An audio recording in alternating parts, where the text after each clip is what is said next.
AITA for moving out when my parents ask me to pay rent. I already do their work at home and babysit 5 siblings. I'm 23 and the oldest of 5 siblings. We range in age from me down to my youngest brother who's 10. I'm currently a full-time student, finishing up an after-degree that's going to land me a solid position in my field. I'm lucky enough to already be working part-time in the industry I'm studying for, and my employer has made it clear they'll take me on full-time the moment I'm done with school.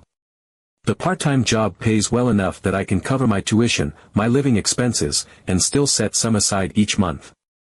I'm not rich by any means, but I'm doing all right for a student. My parents both work full-time. My mom has a standard 9 to 5, but it's a physically demanding and emotionally draining job. She's absolutely exhausted most nights. My dad works much longer hours. He's usually out the door before sunrise and gets home late. I respect both of them for how hard they work, and that's one of the reasons I've been doing what I do at home. Over the last few years, I've gradually taken on more and more of the responsibilities around the house. It wasn't like one big conversation where we all sat down and decided that I'd be the one to keep everything running. Things just kind of drifted in that direction. It started small. I'd pick up groceries when I was already out. Then it was helping with dinner, then making dinner, then meal prepping for everyone's lunches during the week. Eventually, I found myself doing the grocery shopping every week, managing the meal plans, cooking most nights, doing the family's laundry, and making sure the house stayed organized. I also ended up becoming the unofficial manager of the household chore system. I keep track of who does what and when, and I make sure everyone's pulling their weight. I'm not a tyrant about it or anything, but I do make sure that my younger siblings are learning some responsibility. My 10-year-old brother, for example, is in charge of feeding and walking the dogs, and I make sure we're stocked up on dog food and everything else he needs. The way I see it, I took all this on because it needed to be done. I wanted to help, and no one else seemed able to do it consistently. My parents didn't ask for it explicitly, but they leaned on it heavily once it was in place. I'd hear things like, "Thank you for dinner," or, "I don't know what we'd do without you," which felt nice. But over time, it stopped feeling like I was helping.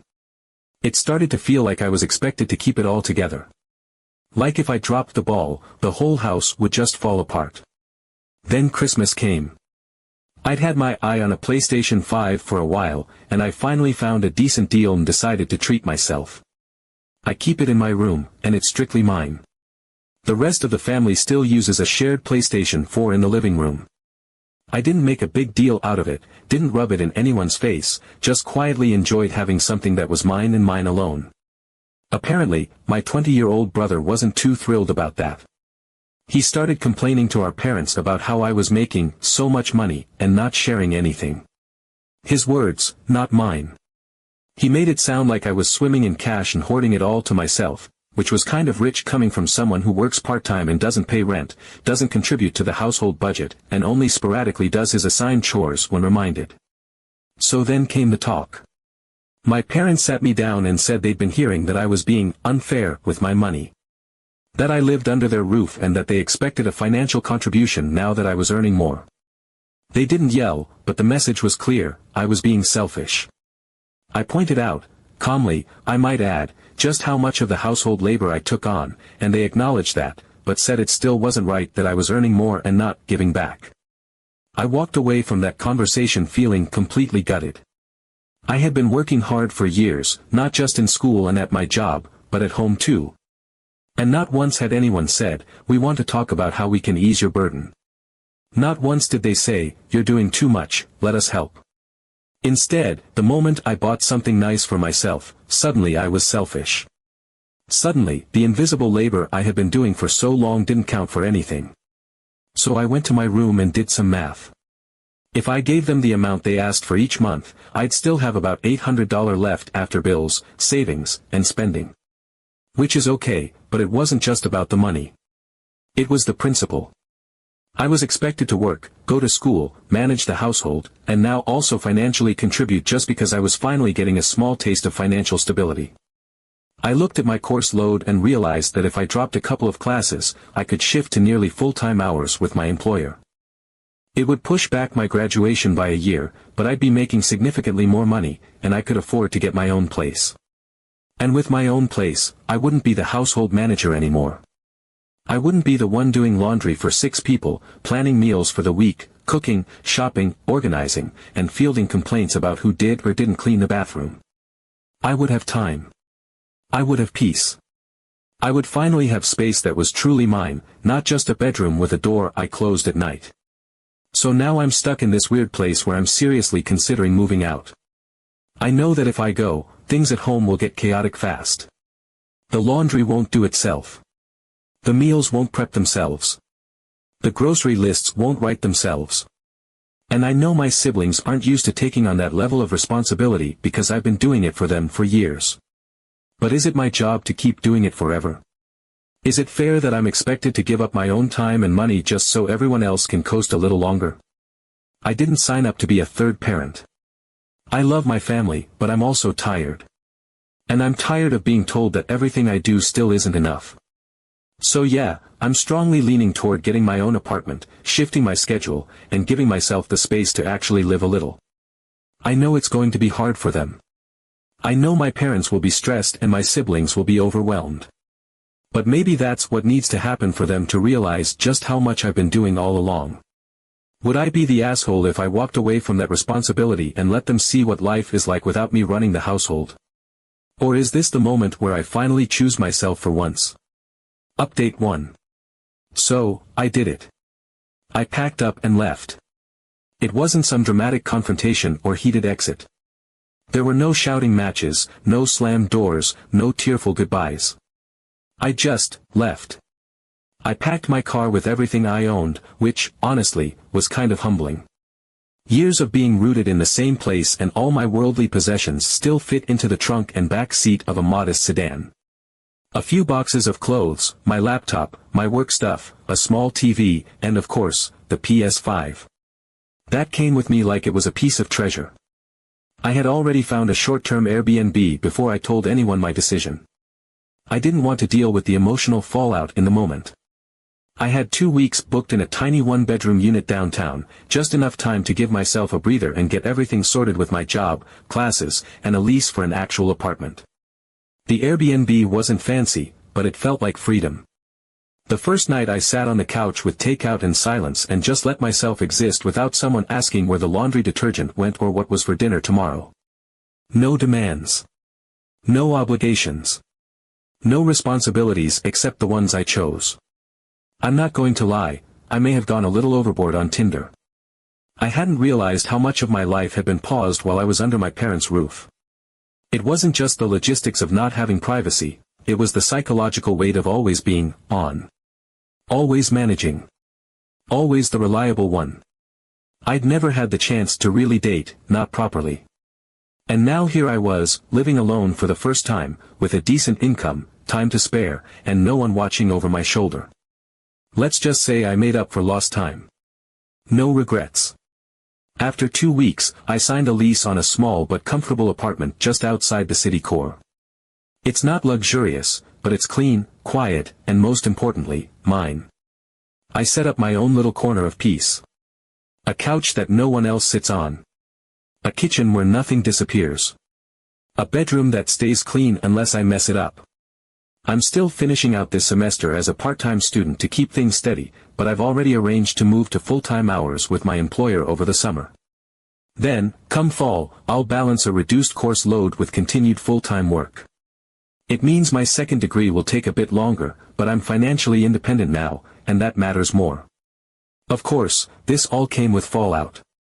I didn't expect everyone to be happy about my decision, but the backlash was louder and more bitter than I anticipated. My parents were shocked. I think they assumed that I'd cool off after our conversation and fall back into place like I always did. They never imagined I'd actually go. That I'd really pack up and leave. They're upset, and they're not hiding it. There have been passive-aggressive texts, awkward silences, and one long email from my mom laying out everything they feel I owe them. I haven't answered it. The house, from what I hear, is a disaster. Not physically falling apart, but the rhythm is gone. That quiet, invisible structure I kept in place is gone now, and it turns out no one knew how much I was doing until I stopped doing it. My parents didn't have the bandwidth to pick up the slack, so they made the next logical move in their eyes. They passed it all on to my 20-year-old brother. The same one who complained about how I didn't share my PS5. The one who said I was unfair for not giving back more. Now he's in charge. The grocery shopping, the laundry, meal planning, meal prep, managing the household schedule, making sure the dogs are walked and fed and have food, coordinating chores with the younger kids, keeping the fridge stocked, checking that everyone has lunches ready to go, all of it. His own chores didn't disappear either, and the rest of the siblings had their responsibilities ramped up to compensate. And they're all pissed. My siblings, who used to coast through the week with lunches magically packed and laundry folded neatly on their beds, now have to pull their weight. The youngest is suddenly very aware that feeding the dogs doesn't mean pouring kibble into a bowl, it also means making sure there's kibble in the house to pour. My sister, who used to leave her dirty dishes for later, now gets lectures from my brother about cleaning up after herself. It's like the whole house was running on an engine no one could see, and now that I'm gone, the engine stalled, and they're trying to crank it back to life with sheer resentment. My oldest brother, though, is especially salty. Apparently, he's constantly overwhelmed. He complains about not having time to himself, and he's frustrated that his girlfriend isn't allowed over when my parents aren't home. He doesn't have a private space to just be, the way I used to not have one. He's realizing how suffocating that can be. He tells mutual friends how unfair it is, how he's been dumped with all this responsibility, how no one listens to him, how tired he is. Ironic, right? I haven't rubbed it in. I haven't gloated. But I won't lie, there's a part of me that feels vindicated. This is what I was doing. This is what I carried. And no one saw it until I put it down. I do feel bad sometimes. I don't hate my family. I love them. But I spent years putting everyone else ahead of myself, believing that if I just worked harder, if I just held everything together a little tighter, maybe it would be enough. But it never was. The moment I had something of my own, I was guilt for it. Expected to hand it over. Expected to do more. It didn't make sense to keep doing all that and pay rent on top of it. If I was going to be treated like a tenant, then I was going to live like one, with my own lease, my own space, and my own freedom. So now I live in my own place, with my own things, answering to no one. I go to work, I come home, I cook for myself or not at all. I clean when I feel like it. I sleep without being woken up early because someone forgot to set their own alarm. I come and go as I please. And yeah, the guilt lingers some days, but freedom tastes better. Update 2. It's been a few months since I moved out, and honestly, I thought the chaos back home would settle down once everyone adjusted. I figured that with a bit of time and enough frustration, they'd fall into some kind of rhythm on their own. That the responsibility would eventually redistribute, or at least the others would step up out of necessity. But that's not what happened. At all. Instead, what happened was slow, creeping dysfunction. That invisible labor I had been doing for years didn't just vanish into thin air when I left, it accumulated. It piled up like unwashed laundry in the basement. The systems I had quietly maintained without anyone really noticing, the chore charts, the meal prep rotation, the grocery lists organized by aisle, collapsed. And the thing about invisible labor is that once it stops, you don't just notice its absence. You feel the consequences. Constantly. Daily. My 20-year-old brother, Josh, the one who once complained about how unfair it was that I didn't share my PS5 and that I made money without contributing, was now the reluctant captain of a sinking ship. He had been tasked with taking over everything I used to do, but unlike me, he never had the discipline, experience, or bandwidth for it. The chore chart I used to update like clockwork. Forgotten. Not just outdated, but buried under a pile of unopened mail on the kitchen counter. Meal prep became an occasional event, sometimes skipped entirely. One week, their meal plan was apparently just a single frozen lasagna and a family-sized bag of chips from Costco. I heard about that one through my youngest brother, who texted me with a picture of the dinner plate and a sad-looking thumbs-up emoji. The dogs didn't escape the fallout either. My 10-year-old brother, who I used to remind and double-check constantly, forgot to feed them 2 days in a row. When I found out, I had to resist the urge to drive over and fix it myself. But I didn't. I held the line. Because this was their house now. Their responsibility. From what I've gathered, the house itself became a constant mess, dishes stacking up in the sink, laundry left wet in the washer until it started to smell, random fast food wrappers on the counters, half-finished school projects on the table, no one knowing if there was milk in the fridge until they were pouring a bowl of cereal. It wasn't that my family was incapable. It was that they had no muscle memory for the day-to-day maintenance I had always done silently in the background. And now they were having to build that from scratch in real time, while already overwhelmed. My parents, who both still work full-time, tried stepping in at first. They really did. But they just didn't have the energy for it. My mom came home from work too exhausted to think about coordinating who cooked or vacuumed or made sure the lunches were packed. My dad, who already works long hours, wasn't about to start managing household logistics in the little time he had off. Tension started to build. They began getting snippy with everyone, snapping at the kids, arguing more frequently, and walking through the house with that specific exhausted frustration that only comes from constantly picking up other people's slack. That's when the subtle campaign to get me back started.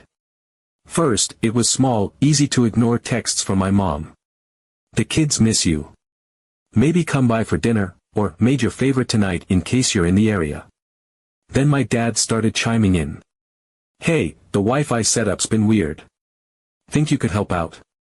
They never outright asked me to move back, at least not at first.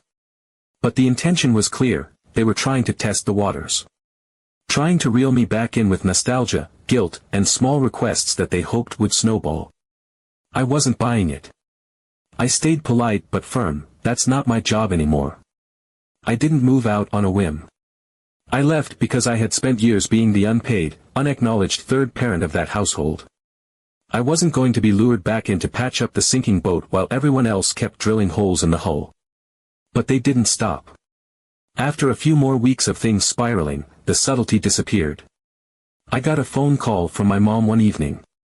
She was stressed, clearly overwhelmed, and she didn't mince words this time. She said, "We think it would be good if you moved back in. You're part of this family, and things just aren't the same without you." That line hit me hard, not because it was emotional, but because of the irony.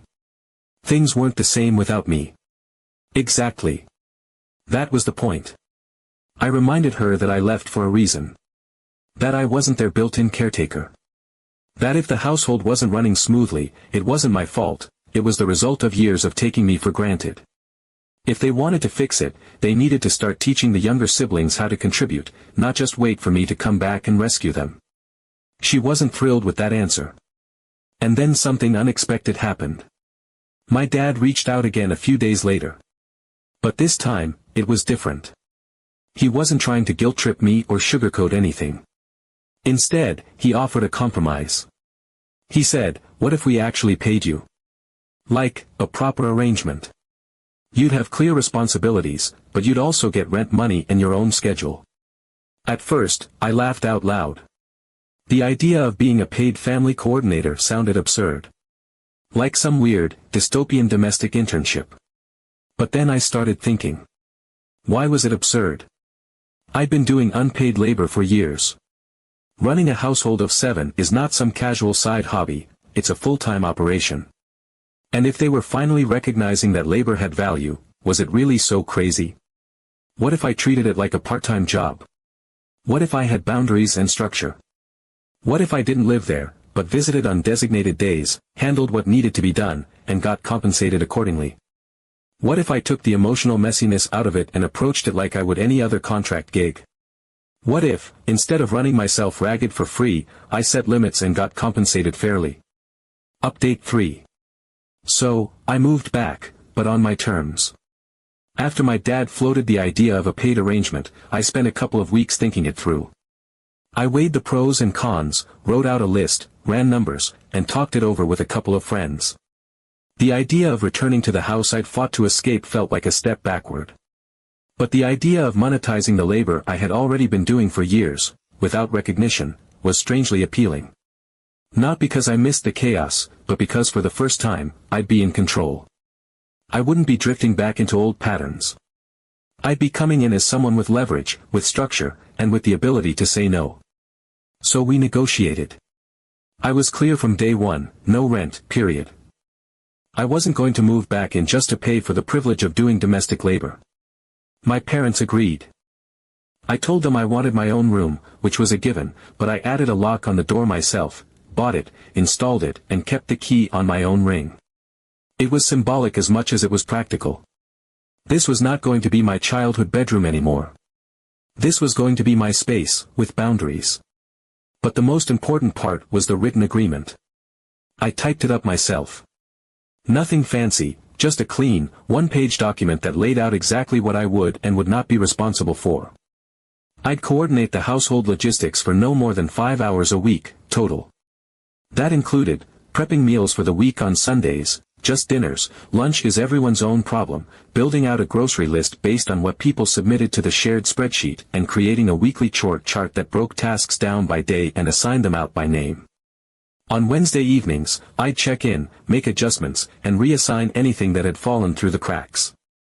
That was it. If someone didn't do their part, I didn't pick it up. I didn't cover for anyone. I wasn't going to be the backup plan anymore. In return, I get $500 a month. No strings attached. It's basically a side hustle now, my version of freelancing for a very dysfunctional, hyperlocal nonprofit with 7 board members who can't agree on anything. I still work full-time. I still take part-time classes to finish my degree. The difference is that when I'm at the house, I'm not the third parent anymore. I'm just a consultant. I show up, I do my 5 hours, and then I go live my life. Josh had to go back to managing his own schedule, which was a wake-up call for him. The same brother who once thought I was being selfish for not sharing my things was now suddenly very aware of how much easier life had been when I was quietly keeping the entire household functional.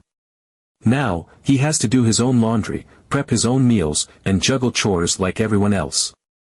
My younger siblings also had a hard reality check. There were no more invisible hands cleaning up after them, no quiet reminders about forgotten lunch bags or late-night laundry swaps. They had to start taking care of their spaces, managing their time, and learning actual responsibility. The first few weeks were a disaster, missed trash days, soggy sandwiches, dogs whining for dinner that hadn't been served, but gradually, they started to adapt. The biggest surprise? My parents actually stuck to the deal. I expected cracks. I expected them to slip back into old habits, to just ask for one more thing, or quickly delegate some last-minute task. But they didn't. To their credit, they respected the boundaries. They realized that they had relied on me for far too long, and that this arrangement, weird as it sounded, forced them to finally reckon with the household they'd created.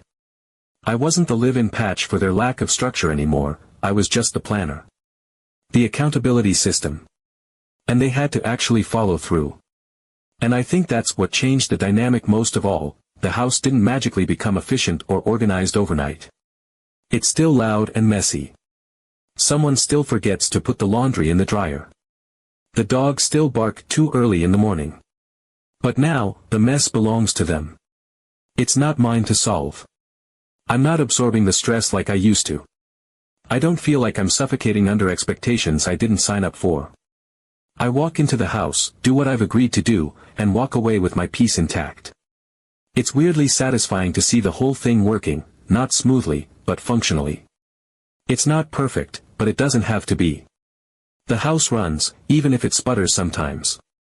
And more importantly, I no longer feel like my life is tethered to whether or not 6 other people remembered how to exist without me. I've reclaimed my time. My boundaries. My independence. When I step into my room and close the door behind me, I don't feel cornered or trapped. I don't feel like the air is heavy with unspoken obligations. I feel respected. I feel free.